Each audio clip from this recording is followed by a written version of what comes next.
L'astrologie a souvent été reléguée aux marges, et pourtant, des personnalités influentes, publiques, parfois très structurées dans leurs pensées, ont eu et ont toujours recours à elle. Non pas forcément pour y croire, mais pour s'y appuyer, y chercher un repère, un éclairage, une manière d'accompagner les décisions importantes. Prenons d'abord François Mitterrand, président de la République française de 1981 à 1995. Ce n'est pas une rumeur. Il est aujourd'hui établi et documenté qu'il consultait régulièrement une astrologue, notamment pendant sa présidence. Plusieurs sources concordantes, y compris de proches collaborateurs, l'ont confirmé. Cet astrologue, dont l'identité a été préservée longtemps, aurait participé à certaines réflexions sur les dates de déplacement ou de prise de parole. Chez lui, il ne s'agissait pas d'un geste superstitieux, mais plutôt d'un usage stratégique et symbolique du temps. L'astrologie faisait partie d'un ensemble plus vaste, un art du rythme et du contexte.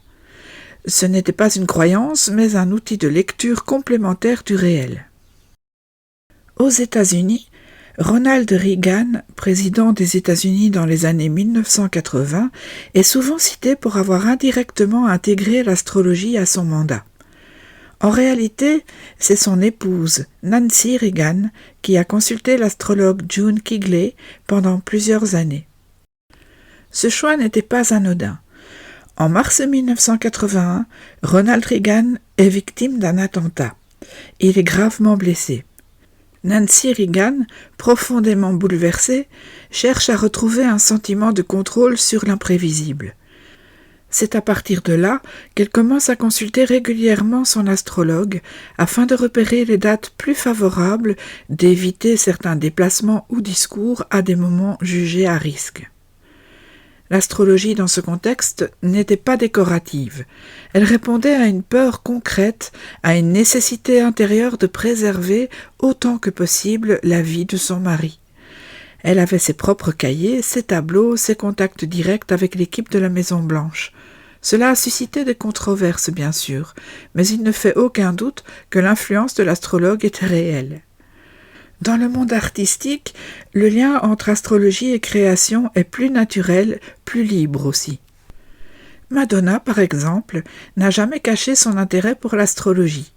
Elle connaît bien son thème natal, Lion ascendant Vierge, et utilise cette carte comme un miroir de ses fonctionnements, de ses cycles personnels, de ses élans créatifs.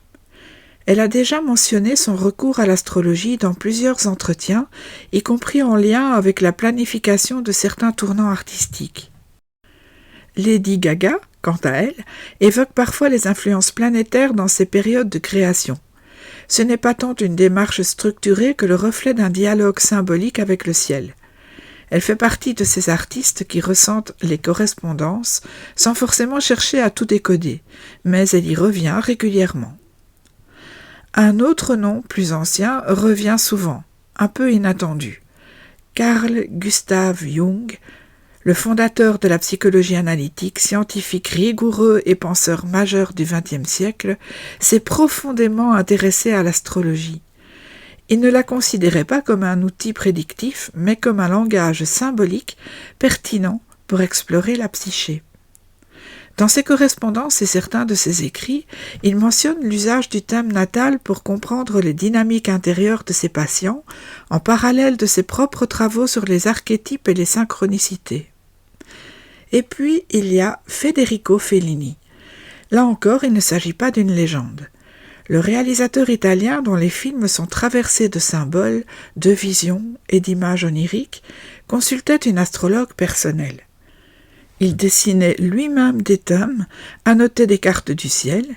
Dans ses carnets, on trouve des schémas astrologiques, des références explicites aux planètes et des réflexions sur les cycles intérieurs. L'astrologie faisait partie intégrante de son processus créatif. Elle l'accompagnait comme un fil conducteur discret au cœur de son imaginaire.